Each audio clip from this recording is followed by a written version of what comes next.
Paz do Senhor, bem-vindo à nossa EBD. Estamos nesse trimestre falando sobre autoridade espiritual. A lição da semana passada nós falamos sobre os fundamentos da autoridade. Ali nós vimos o significado da palavra autoridade. Depois nós vimos também o princípio bíblico para o exercício da autoridade em nível familiar, social e espiritual. E fechamos a lição falando como nós devemos nos relacionar com as autoridades constituídas pelo nosso Senhor. É uma lição poderosíssima e eu te aconselho a dar uma passadinha lá e dar uma olhada, porque vai ser muito bom para a edificação da sua vida. Amém, queridos? A lição de hoje traz como título a autoridade suprema de Jeová. O texto bíblico está em Salmos de número 24. É um salmo poderosíssimo.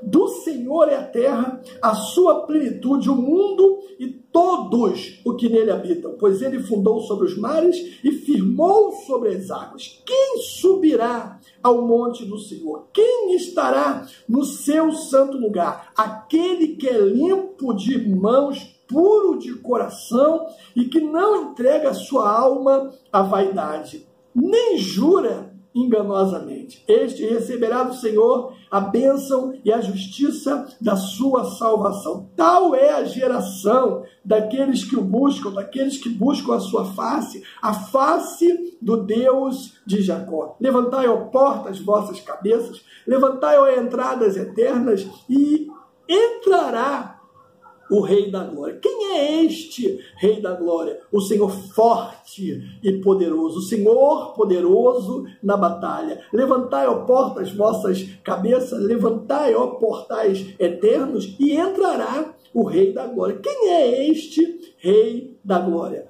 O Senhor dos Exércitos.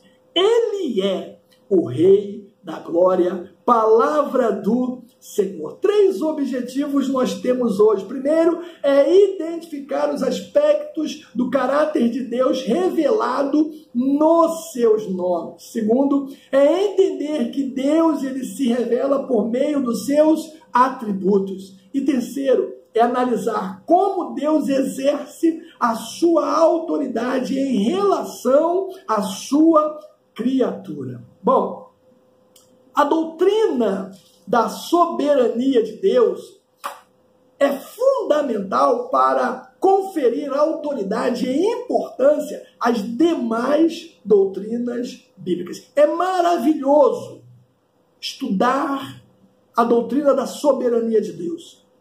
É maravilhoso saber que o nosso Deus, ele controla soberanamente tudo e todos. É maravilhoso saber que nada há que possa igualar-se, rivalizar ou sombrear com esse Deus poderoso e eterno. É maravilhoso saber que o seu querer e a sua vontade vão acontecer apesar de fatores externos, apesar de oposições ou do que quer que seja. É maravilhoso saber que ele conduz a história e o universo como ele deseja. É maravilhoso saber que o trono do nosso rei não está vazio e nunca estará. É maravilhoso saber que a vontade de Deus, que é boa, perfeita e agradável, não pode ser obstada por ninguém ou qualquer coisa. É maravilhoso saber o que Jó falou, o que Jó soube, quando ele disse: bem sei que tudo podes, e nenhum dos seus planos podem ser impedidos. É maravilhoso saber que através desta doutrina, Deus está cuidando de cada detalhe da nossa vida. O Salmo 24, irmãos, o texto que nós acabamos de ler, ele afirma em alto e bom som que o Senhor é Rei. Agora veja, o seu reinado ele está estritamente ligado à sua pessoa. Assim, é possível dizer que tudo que existe no mundo revela seu poder e a sua glória, ou seja, aquilo que ele é e aquilo que ele faz. A majestade divina dá ao Senhor a prerrogativa absoluta de governar sobre cada criatura sua e dela dispor de acordo com a sua vontade. Além disso, ele exige, uma resposta específica à sua condição soberana. Ou seja, o homem deve reconhecer e aceitar a autoridade absoluta do Senhor, Rei da Glória, Senhor dos Senhores e Rei dos Reis. Então ele vai começar nos mostrando, que a autoridade de Deus, ela se expressa nos seus próprios nomes. Ou seja, as revelações de Deus à humanidade, elas foram captadas pelos escritores bíblicos e transcritas por meio dos nomes atribuídos a ele. Esses nomes, eles revelam certos aspectos da sua natureza e das suas qualidades pessoais. Expressam também a sua vontade de se relacionar com cada um de nós. O Salmo 91 diz assim, o 14, porquanto tão encarecidamente me amou, também eu o livrarei, pô-lo-ei em alto retiro, porque conheceu o meu nome. E o primeiro nome que nós vamos ver é El. Um dos nomes mais relacionados a Deus é essa raiz hebraica, El, a qual expõe a ideia de majestade, de autoridade, sendo traduzido como poderoso, como proeminente. Nomes compostos a partir da raiz El têm importante significado na teologia bíblica e não se esqueça mais disso. Elohim, outro nome, é o termo empregado para o Deus Criador. O Antigo Testamento ele fez uso dessa forma plural de El para descrever ou deixar implícito o poder criativo e a onipotência de Deus. Também encontramos nesse termo a alusão à Santíssima Trindade, uma vez que é no plural, Elohim. Depois temos El Elyon, é o nome dado ao Deus Altíssimo, aquele que está exaltado sobre tudo e sobre todos. Se você for em Gênesis 14, 19, 22, você vai ver isso. Se você for em Daniel, capítulo 2, 20 a 23, também vai ver isso. Essa expressão também ela foi usada por Nabucodonosor para descrever o seu espanto pela grandeza da manifestação do Deus de Daniel. Daniel, capítulo 4, 34 e 35 diz, ao fim daqueles dias, porém eu, Nabucodonosor, levantei os olhos ao céu, tornei-me a vir o meu entendimento, e eu bendisse o Altíssimo, e louvei e glorifiquei ao que vive para sempre, cujo domínio é domínio sempre eterno, e cujo reino é de geração em geração.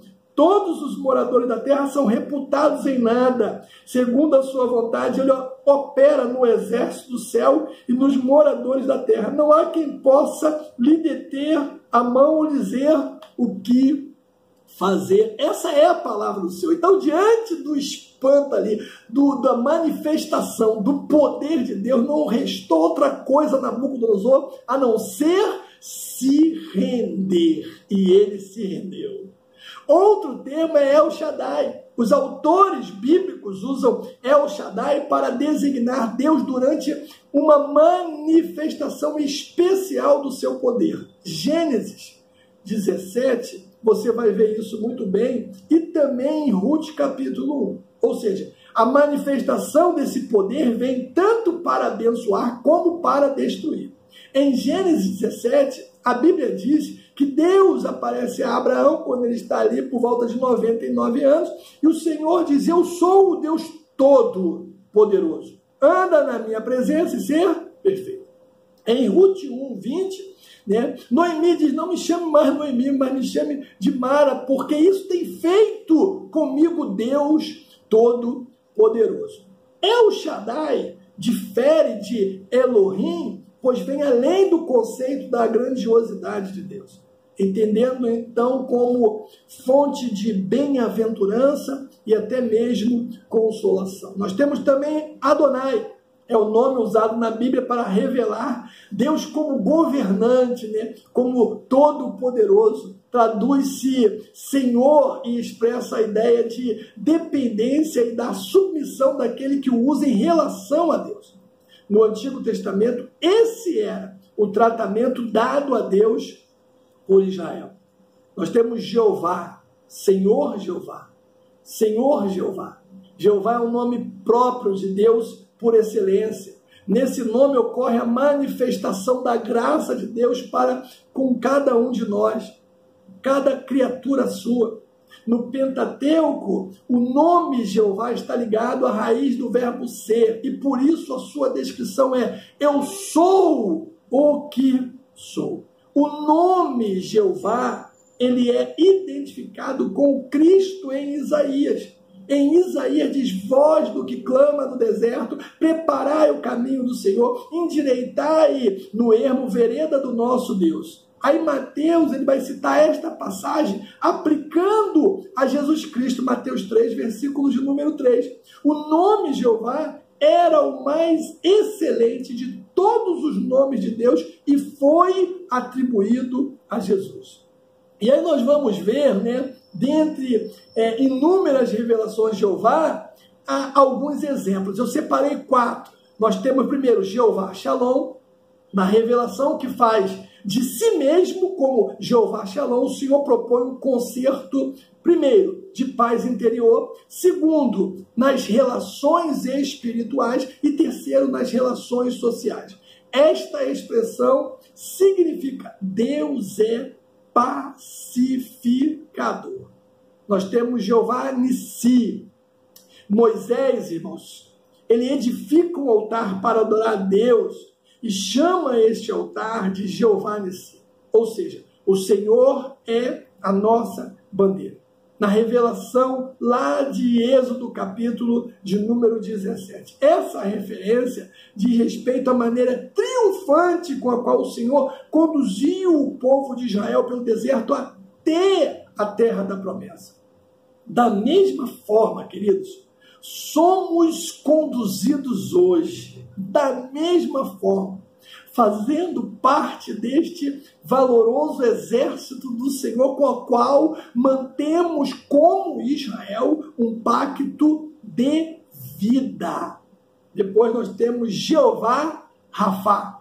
Quando se revelou aos israelitas durante a caminhada pelo deserto, Deus interveio várias vezes para curar o povo e proporcionar ao povo saúde.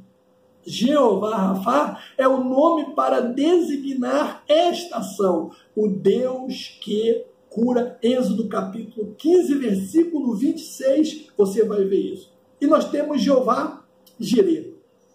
O significado deste nome é Deus da provisão. Foi assim que Deus ele se revelou a Abraão quando provou-lhe a fé no episódio em que ordenara o sacrifício de Isaac, Gênesis 22. Naquela ocasião, a provisão do Senhor ocorreu em um momento tão importante que Abraão chamou aquele local de o Senhor proverá, Gênesis 22, versículo 14. Deus, amados, ele continua, e isso é importante frisar, Deus, ele continua manifestando-se nessas e outras atividades. E deve sempre ser louvado por estar cuidando de cada um de nós. O verbo invocar, ele significa clamar, ele significa fazer proclamação em alta voz. Nós, a igreja deste século, precisamos assumir a posição de atalaias espirituais e clamar Isso significa entrar na presença de Deus e com persistência invocá-lo dia e noite pelo derramamento do seu Espírito Santo. Nunca na história, irmãos, se precisou tanto do derramar do Espírito como nos dias atuais. Nós precisamos ser cheios do Espírito Santo. Qualquer coisa menos que isso foge ao propósito que Deus estabeleceu para a igreja que somos nós. Precisamos ser controlados, possuídos. Nós precisamos ser dominados pelo Espírito Santo. Foi que Paulo falou lá aos Efésios 5. Não vos embriagueis no vinho que é contenda, mas enchei-vos do Espírito Santo de Deus. Hoje nós temos equipamento, nós temos tecnologia para evangelizar o mundo. Nós temos pessoas qualificadas, mas a grande tragédia é justamente essa. Falta a plenitude de Deus sobre a igreja do Senhor nesses últimos dias, para executar a missão que a igreja tem que executar.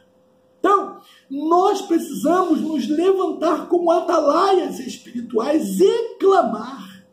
Clamar, porque a palavra de Deus diz em Jeremias 33, o quê? Clame a mim e responder-te-ei e anunciar-te-ei coisas grandes e firmes que não sabes. É tempo de clamar para que Deus derrame sobre nós o Espírito Santo.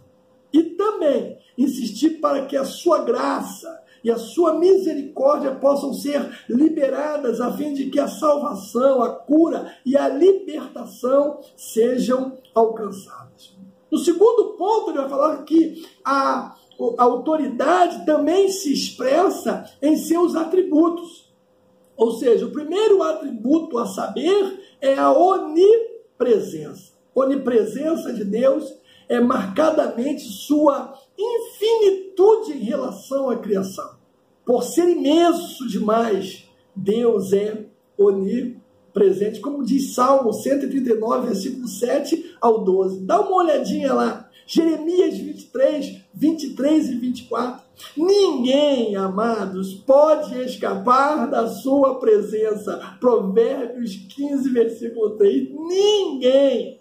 Além disso, diz-nos o apóstolo Paulo que todos existem e move-se nele, lá em Atos capítulo 17, versículo de número 28. Essa característica de Deus deve nos encorajar, porque é reconfortante saber que o nosso Rei, o nosso Senhor, o nosso Salvador estará sempre ao alcance dos nossos pensamentos e das nossas orações.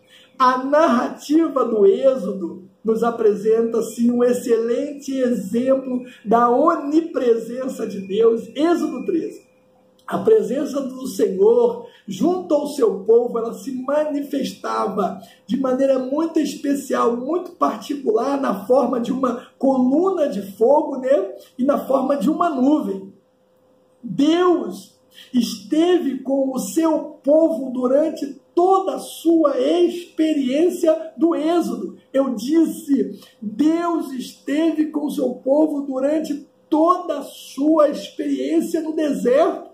Por esses e outros maravilhosos sinais, ele se fez inesquecível. Eu não sei o que você está passando, não conheço você, não sei qual deserto que você está enfrentando, mas eu sei uma coisa, que Deus está com você. Ele é onipresente. Aí nós temos a onisciência, ou seja, Deus possui o conhecimento perfeito e completo de si mesmo e de todas as outras coisas, tanto no aspecto da realidade como nos aspectos da ideia. Salmo 147, versículo 5 e Hebreus 4, versículo 13. Da mesma maneira, a onisciência de Deus permite-lhe o conhecimento absoluto e por toda a eternidade. O Salmo 139. Para onde irei eu? E nada, irmãos, é capaz de surpreendê-lo. Graças a Deus por isso. Não tem o que você faça que vá surpreender esse eu. Ele é onisciente. Ele sabe tudo antes daquilo acontecer. O Senhor conhece o futuro, como diz Isaías 46, e com base, irmãos, nesse conhecimento que ele estabelece o plano de salvação antes mesmo da criação. Antes da criação. Por conseguinte, né? E por isso nosso Senhor sabe quem crerá e quem será salvo. Embora, né, não imponha a perdição a ninguém, nem obrigue quem quer que seja a crer no plano de salvação e aceitá-lo. Deus quer que todos os homens sejam salvos, isso é fato. Deus quer que todos os homens venham ao conhecimento da verdade, isso é fato. E ele usa o seu conhecimento total para esquadrinhar os recônditos mais íntimos da mente e do coração de cada um de nós. Irmãos, Deus é o sábio e onipotente Rei do mundo. Assim, se Deus sabe de antemão de todas as coisas, tem presciência e onisciência. Afirmar isso significa que não pode haver uma barreira real ao conhecimento ou à ação desse Deus tão poderoso. E terceiro é a onipotência.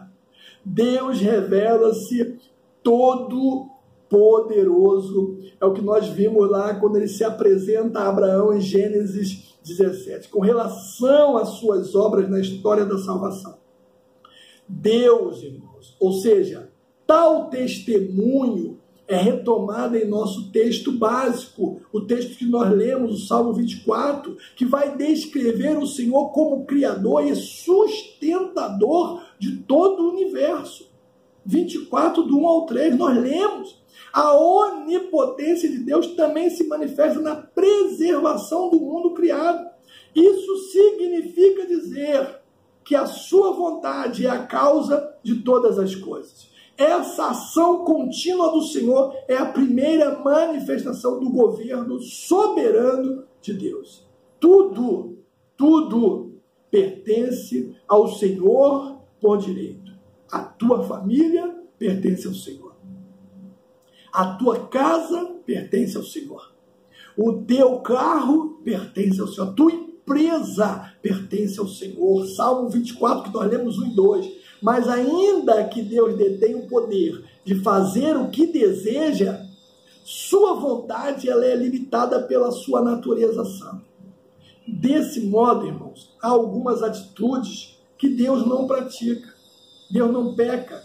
Tiago, capítulo 1, 13. Deus não mente, Hebreus 6, versículo 18. Deus não pode negar a si mesmo, 2 Timóteo 2, versículo de número 13.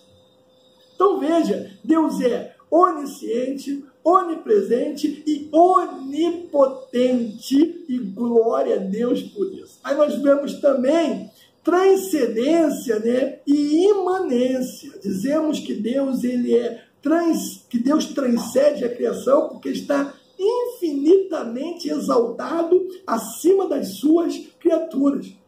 Mas ele não é somente transcendente, é igualmente imanente, ou seja, aquele que está presente em cada parte da sua criação e cujo espírito age no mundo inteiro, em cada pessoa individualmente. Deus é transcendente no sentido de estar muito além do universo físico e dos seus elementos. Contudo, é imanente, pois está presente na criação e, mais importante, revela-se na consciência humana, oferecendo seu amor, sua misericórdia e a sua generosidade, como está em Isaías 57, versículo de número 15. E ele também é imutável. Aleluia!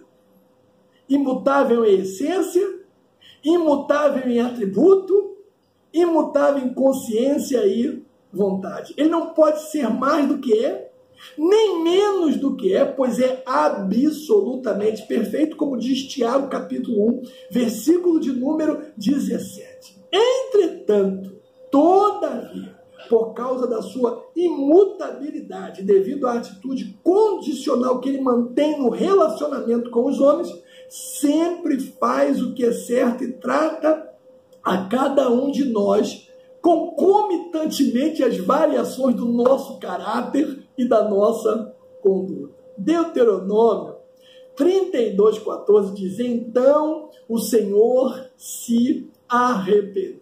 Irmãos, neste versículo está um maravilhoso exemplo da interação entre uma intercessão com fé e o propósito do Senhor.